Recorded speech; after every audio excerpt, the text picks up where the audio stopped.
ಶಾಸಕ ಮುನಿರತ್ನ ಅವರಿಗೆ ಸಂಕಷ್ಟದ ಮೇಲೆ ಸಂಕಷ್ಟ.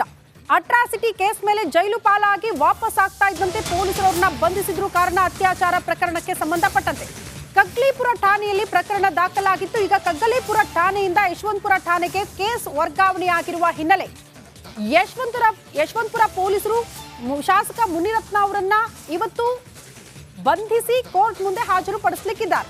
ಹಾಗಾಗಿ ಕೆಲವೇ ಕ್ಷಣಗಳಲ್ಲಿ ಕೋರ್ಟ್ ಮುಂದೆ ಶಾಸಕ ಮುನಿರತ್ನ ಅವರು ಹಾಜರಾಗಲಿದ್ದಾರೆ.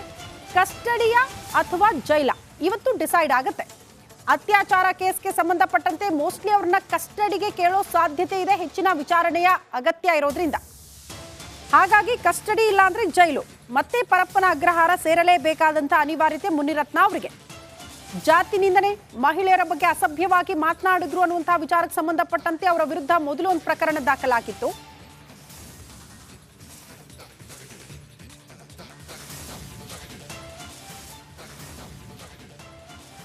ಈ ಅತ್ಯಾಚಾರ ಕೇಸ್ಗೆ ಸಂಬಂಧಪಟ್ಟಂತೆ ಮುನಿರತ್ನ ಅವ್ರನ್ನ ಬಂಧಿಸಲಾಯಿತು. ಬಂಧನದ ಬಳಿಕ ಮೊದಲ ಹಂತವಾಗಿ ಪ್ರಾಥಮಿಕ ಹಂತವಾಗಿ ಅವ್ರನ್ನ ವಿಚಾರಣೆಗೆ ಒಳಪಡಿಸಿದಾಗ ಶಾಸಕ ಮುನಿರತ್ನ ಅವರು ಪೊಲೀಸರ ಮುಂದೆ ಬಾಯ್ಬಿಟ್ಟ ಸತ್ಯವೇನು, ಅದರ ಮಾಹಿತಿಯನ್ನ ನಿಮ್ಮ ಮುಂದೆ ಇಡ್ತಾ ಇದ್ದೀವಿ. ಪೊಲೀಸರ ಮುಂದೆ ಮುನಿರತ್ನ ಹೇಳಿದ್ದೇನು, ಅತ್ಯಾಚಾರ ಕೇಸ್ಗೆ ಸಂಬಂಧಪಟ್ಟಂತೆ ನಾನೇನು ಮಾಡಿಲ್ಲ, ನಂದೇನು ತಪ್ಪಿಲ್ಲ ಅಂತ ಶಾಸಕ ಮುನಿರತ್ನ ಪದೇ ಪದೇ ಅದೇ ವಿಚಾರವನ್ನ ಪೊಲೀಸರ ಮುಂದೆ ಹೇಳ್ತಿದ್ದಾರೆ ಅನ್ನೋದ್ರ ಡೀಟೇಲ್ ಸಿಗ್ತಾ ಇದೆ. ದೂರುದಾರೆ ನನಗೆ ತುಂಬಾ ಚೆನ್ನಾಗೇ ಪರಿಚಯ, ಆಕೆಯೇ ಹನಿ ಟ್ರ್ಯಾಪ್ ಮಾಡ್ತಾ ಇದ್ಲು, ಅವಳೇ ವಿಡಿಯೋ ತೋರಿಸಿದ್ಲು, ಆಕೆ ವೃತ್ತಿಯೇ ಹನಿ ಟ್ರ್ಯಾಪ್ ಮಾಡೋದು, ಹಣ ಮಾಡೋದು ಅನ್ನುವಂತಹ ವಿಚಾರವನ್ನ ಪ್ರಸ್ತಾಪ ಮಾಡಿದ್ದಾರೆ ಶಾಸಕರು. ನನಗೆ ಅಧಿಕಾರದ ಆಸೆ ಇಲ್ಲ, ಹಣ ಮಾಡೋ ಆಸೆಯೂ ಇಲ್ಲ. ಪೊಲೀಸರ ಮುಂದೆ ಮುನಿರತ್ನ ಸ್ಫೋಟಕ ಹೇಳಿಕೆ ಕೊಟ್ಟಿದ್ದಾರೆ. ಯಾರು ಸಂತ್ರಸ್ತೆ ಬಂದು ಶಾಸಕರ ವಿರುದ್ಧ ದೂರು ದಾಖಲು ಮಾಡಿದ್ದಾರಲ್ಲ, ಆಕೆಯೇ ಆರೋಪಿ ಅನ್ನೋ ರೀತಿಯಲ್ಲಿ ಶಾಸಕರು ಹೇಳ್ತಿದ್ದಾರೆ ಪೊಲೀಸರ ಮುಂದೆ. ಮುನಿರತ್ನ ವಿರುದ್ಧ ರೇಪ್ ಕೇಸ್ಗೆ ಸಂಬಂಧಪಟ್ಟಂತೆ ಕಾಂಗ್ರೆಸ್ ಕೆರಳಿ ಕೆಂಡವಾಗಿದೆ. ಮುನಿರತ್ನ ಹೆಸರಿನ ಬೋರ್ಡ್ಗಳಿಗೆ ಸಿಮೆಂಟ್ ತೇಪೆ ಹಚ್ಚಲಾಗ್ತಾ ಇದೆಯಂತೆ. ಲಗ್ಗೆರೆ ಸುತ್ತಮುತ್ತ ರಸ್ತೆಯಲ್ಲಿರುವ ಬೋರ್ಡ್ಗಳು ಮುನಿರತ್ನ ಶಾಸಕರು ಅಂತಿರೋ ಬೋರ್ಡ್ಗೆ ಸಿಮೆಂಟ್ ಹಚ್ಚಲಾಗಿದೆಯಂತೆ. ಮುನಿರತ್ನ ಹೆಸರಿರೋ ಚರಂಡಿ ಸ್ಲಾಬ್ ರಸ್ತೆಗಳಿಗೆ ಸಿಮೆಂಟ್ ತೇಪೆ ಹಚ್ಚಲಾಗ್ತಾ ಇದೆ. ಲಗ್ಗೆರೆ ಸುತ್ತಮುತ್ತ ಯೂತ್ ಕಾಂಗ್ರೆಸ್ ವಿಭಿನ್ನವಾಗಿ ಪ್ರತಿಭಟನೆಗೆ ಮುಂದಾಗಿದೆ ಅನ್ನೋದ್ರ ಡೀಟೇಲ್ ಸಿಗ್ತಾ ಇದೆ. ರಾಜರಾಜೇಶ್ವರಿ ನಗರದ ಶಾಸಕರು ಮುನಿರತ್ನ ಈ ಹಿಂದೆ RR ನಗರ ಎಷ್ಟು ದೊಡ್ಡ ಮಟ್ಟದಲ್ಲಿ ಸದ್ದು ಸುದ್ದಿಗೆ ಕಾರಣ ಆಗಿತ್ತು ಅಂದ್ರೆ ಅಲ್ಲಿ ಅಭಿವೃದ್ಧಿ ಕಾಮಗಾರಿಗಳು ಯಾವುದೂ ಕೂಡ ಆಗ್ತಾ ಇಲ್ಲ. ಕಾರಣ ಅದಕ್ಕೆ DK ಬ್ರದರ್ಸ್ ಅನ್ನುವಂಥ ಗಂಭೀರ ಆರೋಪ. ಸ್ವತಃ ಮುನಿರತ್ನ ಅವರು ಅದೇ ವಿಚಾರಕ್ಕೆ ಸಂಬಂಧಪಟ್ಟಂತೆ ಹೋರಾಟ ಮಾಡಿದ್ರು, ನಮ್ಮ ಕ್ಷೇತ್ರಕ್ಕೆ ಅನುದಾನ ಕೊಡ್ತಾ ಇಲ್ಲ, ಇಲ್ಲೂ ಕೂಡ ರಾಜಕೀಯ ಷಡ್ಯಂತ್ರ, ಹಾಗಾಗಿ ಅಭಿವೃದ್ಧಿ ಕಾಮಗಾರಿಗಳು ಯಾವುದೂ ಕೂಡ ಆಗ್ತಾ ಇಲ್ಲ ಅಂತ. ಅದಾದ ಬಳಿಕ RR ನಗರದ ಶಾಸಕರೇ ಇಷ್ಟು ದೊಡ್ಡ ಮಟ್ಟದ ಸುದ್ದಿಗೆ ಕಾರಣ ಆಗ್ತಾರಂತೆ ಯಾರು ಕೂಡ ಅಂದ್ಕೊಂಡಿರ್ಲಿಲ್ಲ ಅಂತ ಅನ್ಸುತ್ತೆ. ಅಟ್ರಾಸಿಟಿ ಕೇಸ್ ಬಳಿಕ ಅತ್ಯಾಚಾರದ ಕೇಸ್, ಪರಪ್ಪನ ಅಗ್ರಹಾರ ಜೈಲಿಂದ ವಾಪಸ್ ಆಗ್ತಿದ್ದಂತೆ ಅತ್ಯಾಚಾರ ಕೇಸ್ಗೆ ಸಂಬಂಧಪಟ್ಟಂತೆ ಅವರ ಬಂಧನ ಆಯಿತು. ಮೊದಲು ಕಗ್ಲಿಪುರ ಠಾಣೆಗೆ ಹೋಗಿ ಸಂತ್ರಸ್ತೆ ಮಹಿಳೆ ದೂರು ಕೊಟ್ಟಿದ್ರು. ಅದೇ ದೂರಿನ ಅನ್ವಯ ಅವರ ಬಂಧನ ಆಗಿದೆ. ಬಟ್ ಈಗ ಗಮನಿಸಬೇಕಾಗಿರುವ ವಿಚಾರ ಅಂದ್ರೆ ಕಗ್ಲಿಪುರ ಠಾಣೆಯಿಂದ ಈ ಕೇಸ್ ಯಶವಂತಪುರ ಠಾಣೆಗೆ ವರ್ಗಾವಣೆಯಾಗಿದೆ. ಹಾಗಾಗಿ ಆ ಪೊಲೀಸರು ಈಗ ಮುನಿರತ್ನ ಅವ್ರನ್ನ ವಶಕ್ಕೆ ಪಡೆದುಕೊಂಡು ನ್ಯಾಯಾಧೀಶರ ಮುಂದೆ ಹಾಜರುಪಡಿಸಲಿದ್ದಾರೆ ಕೆಲವೇ ಕ್ಷಣಗಳಲ್ಲಿ. ದೃಶ್ಯ ಗಮನಿಸ್ತಾ ಇದೀವಿ. RR ನಗರದ ಬಹುತೇಕ ಭಾಗಗಳಲ್ಲಿ ಶಾಸಕರ ಹೆಸರುಗಳಿರುತ್ತಲ್ಲ, ಈ ಬೋರ್ಡ್ಗಳನ್ನ ಅಳವಡಿಸಲಾಗಿರುತ್ತಲ್ಲ, ಆ ಬೋರ್ಡ್ ಅಲ್ಲಿ ಶಾಸಕ ಮುನಿರತ್ನ ಇರುವಂತಹ ಹೆಸರಿನ ಕಡೆಗೆ ಸಿಮೆಂಟ್ ತೇಪೆ ಒತ್ತಾ ಇದ್ದಾರೆ ಕಾಂಗ್ರೆಸ್ ಕಾರ್ಯಕರ್ತರು. ಈ ರೀತಿ ವಿಭಿನ್ನವಾಗಿ ಪ್ರತಿಭಟನೆಗೆ ಕಾಂಗ್ರೆಸ್ ಕಾರ್ಯಕರ್ತರು ಮುಂದಾಗ್ತಾ ಇರುವಂತಹ ದೃಶ್ಯ ನಾವು ಗಮನಿಸ್ತಾ ಇದೀವಿ. ನೋಡಿ, ಎಲ್ಲೆಲ್ಲೂ ಮುನಿರತ್ನ ಅನ್ನುವಂಥ ಹೆಸರಿತ್ತೋ ಆ ಕ್ಷೇತ್ರದಾದ್ಯಂತ ಅಲ್ಲೆಲ್ಲ ಸಿಮೆಂಟ್ ಹಾಕಿ ಶಾಸಕರ ಹೆಸರನ್ನ ಮುಚ್ಚೋ ಪ್ರಯತ್ನ, ಆ ಮೂಲಕ ಕಾಂಗ್ರೆಸ್ ಕಾರ್ಯಕರ್ತರ ಆಕ್ರೋಶ, ವಿನೂತನ ಪ್ರತಿಭಟನೆ ಆಗ್ತಾ ಇದೆ RR ನಗರದಲ್ಲಿ. ಶಾಸಕ ಮುನಿರತ್ನ ಅವರ ವಿರುದ್ಧ ಕಾಂಗ್ರೆಸ್ ಆಕ್ರೋಶವನ್ನ ವ್ಯಕ್ತಪಡಿಸ್ತಾ ಇದೆ. ಆ ನಿಟ್ಟಿನಲ್ಲಿ ಕಾರ್ಯಕರ್ತರು ತೇಪೆ ಹಚ್ಚೋ ಕೆಲಸಕ್ಕೆ ಮುಂದಾಗ್ತಿದ್ದಾರೆ, ಶಾಸಕರ ಹೆಸರು ಎಲ್ಲೂ ಕಾಣಿಸಬಾರದು ಅಂತ. ರಾಜಕೀಯ ಷಡ್ಯಂತ್ರ ಅಂತ ಶಾಸಕ ಮುನಿರತ್ನ ಅವರು ಹೇಳ್ತಿದ್ದಾರೆ.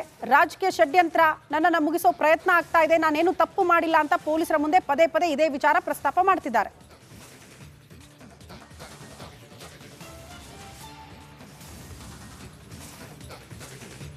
ಶಾಸಕ ಮುನಿರತ್ನ ಅವರಿಗೆ ಸಂಕಷ್ಟದ ಮೇಲೆ ಸಂಕಷ್ಟ. ಅಟ್ರಾಸಿಟಿ ಕೇಸ್ ಮೇಲೆ ಜೈಲು ಪಾಲಾಗಿ ವಾಪಸ್ ಆಗ್ತಾ ಇದ್ದಂತೆ ಪೊಲೀಸರವ್ರನ್ನ ಬಂಧಿಸಿದ್ರು. ಕಾರಣ ಅತ್ಯಾಚಾರ ಪ್ರಕರಣಕ್ಕೆ ಸಂಬಂಧಪಟ್ಟಂತೆ ಕಗ್ಲಿಪುರ ಠಾಣೆಯಲ್ಲಿ ಪ್ರಕರಣ ದಾಖಲಾಗಿತ್ತು. ಈಗ ಕಗ್ಗಲೀಪುರ ಠಾಣೆಯಿಂದ ಯಶವಂತಪುರ ಠಾಣೆಗೆ ಕೇಸ್ ವರ್ಗಾವಣೆಯಾಗಿರುವ ಹಿನ್ನೆಲೆ ಯಶವಂತಪುರ ಪೊಲೀಸರು ಶಾಸಕ ಮುನಿರತ್ನ ಅವರನ್ನ ಇವತ್ತು ಬಂಧಿಸಿ ಕೋರ್ಟ್ ಮುಂದೆ ಹಾಜರುಪಡಿಸಲಿಕ್ಕಿದ್ದಾರೆ. ಹಾಗಾಗಿ ಕೆಲವೇ ಕ್ಷಣಗಳಲ್ಲಿ ಕೋರ್ಟ್ ಮುಂದೆ ಶಾಸಕ ಮುನಿರತ್ನ ಅವರು ಹಾಜರಾಗಲಿದ್ದಾರೆ. ಕಸ್ಟಡಿಯ ಅಥವಾ ಜೈಲ ಇವತ್ತು ಡಿಸೈಡ್ ಆಗುತ್ತೆ. ಅತ್ಯಾಚಾರ ಕೇಸ್ಗೆ ಸಂಬಂಧಪಟ್ಟಂತೆ ಮೋಸ್ಟ್ಲಿ ಅವ್ರನ್ನ ಕಸ್ಟಡಿಗೆ ಕೇಳೋ ಸಾಧ್ಯತೆ ಇದೆ, ಹೆಚ್ಚಿನ ವಿಚಾರಣೆಯ ಅಗತ್ಯ ಇರೋದ್ರಿಂದ. ಹಾಗಾಗಿ ಕಸ್ಟಡಿ ಇಲ್ಲ ಅಂದ್ರೆ ಜೈಲು, ಮತ್ತೆ ಪರಪ್ಪನ ಅಗ್ರಹಾರ ಸೇರಲೇಬೇಕಾದಂತ ಅನಿವಾರ್ಯತೆ ಮುನಿರತ್ನ ಅವರಿಗೆ. ಜಾತಿ ನಿಂದನೆ, ಮಹಿಳೆಯರ ಬಗ್ಗೆ ಅಸಭ್ಯವಾಗಿ ಮಾತನಾಡಿದ್ರು ಅನ್ನುವಂತಹ ವಿಚಾರಕ್ಕೆ ಸಂಬಂಧಪಟ್ಟಂತೆ ಅವರ ವಿರುದ್ಧ ಮೊದಲು ಒಂದು ಪ್ರಕರಣ ದಾಖಲಾಗಿತ್ತು.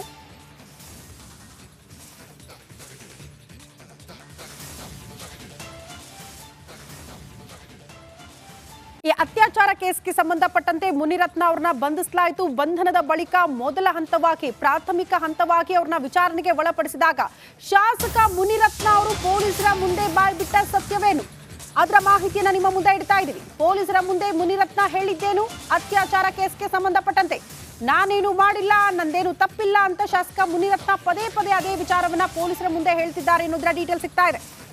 ದೂರುದಾರೆ ನನಗೆ ತುಂಬಾ ಚೆನ್ನಾಗೇ ಪರಿಚಯ, ಆಕೆಯೇ ಹನಿ ಟ್ರ್ಯಾಪ್ ಮಾಡ್ತಾ ಇದ್ಲು, ಅವಳೇ ವಿಡಿಯೋ ತೋರಿಸಿದ್ಲು, ಆಕೆ ವೃತ್ತಿಯೇ ಹನಿ ಟ್ರ್ಯಾಪ್ ಮಾಡೋದು, ಹಣ ಮಾಡೋದು ಅನ್ನುವಂತಹ ವಿಚಾರವನ್ನ ಪ್ರಸ್ತಾಪ ಮಾಡಿದ್ದಾರೆ ಶಾಸಕರು. ನನಗೆ ಅಧಿಕಾರದ ಆಸೆ ಇಲ್ಲ, ಹಣ ಮಾಡೋ ಆಸೆಯೂ ಇಲ್ಲ. ಪೊಲೀಸರ ಮುಂದೆ ಮುನಿರತ್ನ ಸ್ಫೋಟಕ ಹೇಳಿಕೆ ಕೊಟ್ಟಿದ್ದಾರೆ. ಯಾರು ಸಂತ್ರಸ್ತೆ ಬಂದು ಶಾಸಕರ ವಿರುದ್ಧ ದೂರು ದಾಖಲು ಮಾಡಿದ್ದಾರಲ್ಲ, ಆಕೆಯೇ ಆರೋಪಿ ಅನ್ನೋ ರೀತಿಯಲ್ಲಿ ಶಾಸಕರು ಹೇಳ್ತಿದ್ದಾರೆ ಪೊಲೀಸರ ಮುಂದೆ. ಮುನಿರತ್ನ ವಿರುದ್ಧ ರೇಪ್ ಕೇಸ್ಗೆ ಸಂಬಂಧಪಟ್ಟಂತೆ ಕಾಂಗ್ರೆಸ್ ಕೆರಳಿ ಕೆಂಡವಾಗಿದೆ. ಮುನಿರತ್ನ ಹೆಸರಿನ ಬೋರ್ಡ್ಗಳಿಗೆ ಸಿಮೆಂಟ್ ತೇಪೆ ಹಚ್ಚಲಾಗ್ತಾ ಇದೆಯಂತೆ. ಲಗ್ಗೆರೆ ಸುತ್ತಮುತ್ತ ರಸ್ತೆಯಲ್ಲಿರುವ ಬೋರ್ಡ್ಗಳು, ಮುನಿರತ್ನ ಶಾಸಕರು ಅಂತಿರೋ ಬೋರ್ಡ್ಗೆ ಸಿಮೆಂಟ್ ಹಚ್ಚಲಾಗಿದೆಯಂತೆ. ಮುನಿರತ್ನ ಹೆಸರಿರೋ ಚರಂಡಿ ಸ್ಲಾಬ್, ರಸ್ತೆಗಳಿಗೆ ಸಿಮೆಂಟ್ ತೇಪೆ ಹಚ್ಚಲಾಗ್ತಾ ಇದೆ. ಲಗ್ಗೆರೆ ಸುತ್ತಮುತ್ತ ಯೂತ್ ಕಾಂಗ್ರೆಸ್ ವಿಭಿನ್ನವಾಗಿ ಪ್ರತಿಭಟನೆಗೆ ಮುಂದಾಗಿದೆ ಅನ್ನೋದರ ಡೀಟೇಲ್ ಸಿಗ್ತಾ ಇದೆ. ರಾಜರಾಜೇಶ್ವರಿ ನಗರದ ಶಾಸಕರು ಮುನಿರತ್ನ ಈ ಹಿಂದೆ RR ನಗರ ಎಷ್ಟು ದೊಡ್ಡ ಮಟ್ಟದಲ್ಲಿ ಸದ್ದು ಸುದ್ದಿಗೆ ಕಾರಣ ಆಗಿತ್ತು ಅಂದ್ರೆ ಅಲ್ಲಿ ಅಭಿವೃದ್ಧಿ ಕಾಮಗಾರಿಗಳು ಯಾವುದೂ ಕೂಡ ಆಗ್ತಾ ಇಲ್ಲ. ಕಾರಣ ಅದಕ್ಕೆ DK ಬ್ರದರ್ಸ್ ಅನ್ನುವಂಥ ಗಂಭೀರ ಆರೋಪ. ಸ್ವತಃ ಮುನಿರತ್ನ ಅವರು ಅದೇ ವಿಚಾರಕ್ಕೆ ಸಂಬಂಧಪಟ್ಟಂತೆ ಹೋರಾಟ ಮಾಡಿದ್ರು, ನಮ್ಮ ಕ್ಷೇತ್ರಕ್ಕೆ ಅನುದಾನ ಕೊಡ್ತಾ ಇಲ್ಲ, ಇಲ್ಲೂ ಕೂಡ ರಾಜಕೀಯ ಷಡ್ಯಂತ್ರ, ಹಾಗಾಗಿ ಅಭಿವೃದ್ಧಿ ಕಾಮಗಾರಿಗಳು ಯಾವುದೂ ಕೂಡ ಆಗ್ತಾ ಇಲ್ಲ ಅಂತ. ಅದಾದ ಬಳಿಕ RR ನಗರದ ಶಾಸಕರೇ ಇಷ್ಟು ದೊಡ್ಡ ಮಟ್ಟದ ಸುದ್ದಿಗೆ ಕಾರಣ ಆಗ್ತಾರಂತೆ ಯಾರು ಕೂಡ ಅಂದ್ಕೊಂಡಿರ್ಲಿಲ್ಲ ಅಂತ ಅನ್ಸುತ್ತೆ. ಅಟ್ರಾಸಿಟಿ ಕೇಸ್ ಬಳಿಕ ಅತ್ಯಾಚಾರದ ಕೇಸ್, ಪರಪ್ಪನ ಅಗ್ರಹಾರ ಜೈಲಿಂದ ವಾಪಸ್ ಆಗ್ತಿದ್ದಂತೆ ಅತ್ಯಾಚಾರ ಕೇಸ್ಗೆ ಸಂಬಂಧಪಟ್ಟಂತೆ ಅವರ ಬಂಧನ ಆಯಿತು. ಮೊದಲು ಕಗ್ಲಿಪುರ ಠಾಣೆಗೆ ಹೋಗಿ ಸಂತ್ರಸ್ತೆ ಮಹಿಳೆ ದೂರು ಕೊಟ್ಟಿದ್ರು. ಅದೇ ದೂರಿನ ಅನ್ವಯ ಅವರ ಬಂಧನ ಆಗಿದೆ. ಬಟ್ ಈಗ ಗಮನಿಸಬೇಕಾಗಿರುವ ವಿಚಾರ ಅಂದ್ರೆ ಕಗ್ಲಿಪುರ ಠಾಣೆಯಿಂದ ಈ ಕೇಸ್ ಯಶವಂತಪುರ ಠಾಣೆಗೆ ವರ್ಗಾವಣೆ ಆಗಿದೆ. ಹಾಗಾಗಿ ಆ ಪೊಲೀಸರು ಈಗ ಮುನಿರತ್ನ ಅವರನ್ನ ವಶಕ್ಕೆ ಪಡೆದುಕೊಂಡು ನ್ಯಾಯಾಧೀಶರ ಮುಂದೆ ಹಾಜರುಪಡಿಸಲಿದ್ದಾರೆ ಕೆಲವೇ ಕ್ಷಣಗಳಲ್ಲಿ. ದೃಶ್ಯ ಗಮನಿಸ್ತಾ ಇದೀವಿ. RR ನಗರದ ಬಹುತೇಕ ಭಾಗಗಳಲ್ಲಿ ಶಾಸಕರ ಹೆಸರುಗಳಿರುತ್ತಲ್ಲ, ಈ ಬೋರ್ಡ್ಗಳನ್ನ ಅಳವಡಿಸಲಾಗಿರುತ್ತಲ್ಲ, ಆ ಬೋರ್ಡ್ ಅಲ್ಲಿ ಶಾಸಕ ಮುನಿರತ್ನ ಇರುವಂತಹ ಹೆಸರಿನ ಕಡೆಗೆ ಸಿಮೆಂಟ್ ತೇಪೆ ಒತ್ತಾ ಇದ್ದಾರೆ ಕಾಂಗ್ರೆಸ್ ಕಾರ್ಯಕರ್ತರು. ಈ ರೀತಿ ವಿಭಿನ್ನವಾಗಿ ಪ್ರತಿಭಟನೆಗೆ ಕಾಂಗ್ರೆಸ್ ಕಾರ್ಯಕರ್ತರು ಮುಂದಾಗ್ತಾ ಇರುವಂತಹ ದೃಶ್ಯ ನಾವು ಗಮನಿಸ್ತಾ ಇದೀವಿ. ನೋಡಿ, ಎಲ್ಲೆಲ್ಲೂ ಮುನಿರತ್ನ ಅನ್ನುವಂಥ ಹೆಸರಿತ್ತೋ ಆ ಕ್ಷೇತ್ರದಾದ್ಯಂತ ಅಲ್ಲೆಲ್ಲ ಸಿಮೆಂಟ್ ಹಾಕಿ ಶಾಸಕರ ಹೆಸರನ್ನ ಮುಚ್ಚೋ ಪ್ರಯತ್ನ, ಆ ಮೂಲಕ ಕಾಂಗ್ರೆಸ್ ಕಾರ್ಯಕರ್ತರ ಆಕ್ರೋಶ, ವಿನೂತನ ಪ್ರತಿಭಟನೆ ಆಗ್ತಾ ಇದೆ RR ನಗರದಲ್ಲಿ. ಶಾಸಕ ಮುನಿರತ್ನ ಅವರ ವಿರುದ್ಧ ಕಾಂಗ್ರೆಸ್ ಆಕ್ರೋಶವನ್ನ ವ್ಯಕ್ತಪಡಿಸ್ತಾ ಇದೆ. ಆ ನಿಟ್ಟಿನಲ್ಲಿ ಕಾರ್ಯಕರ್ತರು ತೇಪೆ ಹಚ್ಚೋ ಕೆಲಸಕ್ಕೆ ಮುಂದಾಗ್ತಿದ್ದಾರೆ, ಶಾಸಕರ ಹೆಸರು ಎಲ್ಲೂ ಕಾಣಿಸಬಾರದು ಅಂತ. ರಾಜಕೀಯ ಷಡ್ಯಂತ್ರ ಅಂತ ಶಾಸಕ ಮುನಿರತ್ನ ಅವರು ಹೇಳ್ತಿದ್ದಾರೆ. ರಾಜಕೀಯ ಷಡ್ಯಂತ್ರ, ನನ್ನನ್ನು ಮುಗಿಸೋ ಪ್ರಯತ್ನ ಆಗ್ತಾ ಇದೆ, ನಾನೇನು ತಪ್ಪು ಮಾಡಿಲ್ಲ ಅಂತ ಪೊಲೀಸರ ಮುಂದೆ ಪದೇ ಪದೇ ಇದೇ ವಿಚಾರ ಪ್ರಸ್ತಾಪ ಮಾಡ್ತಿದ್ದಾರೆ.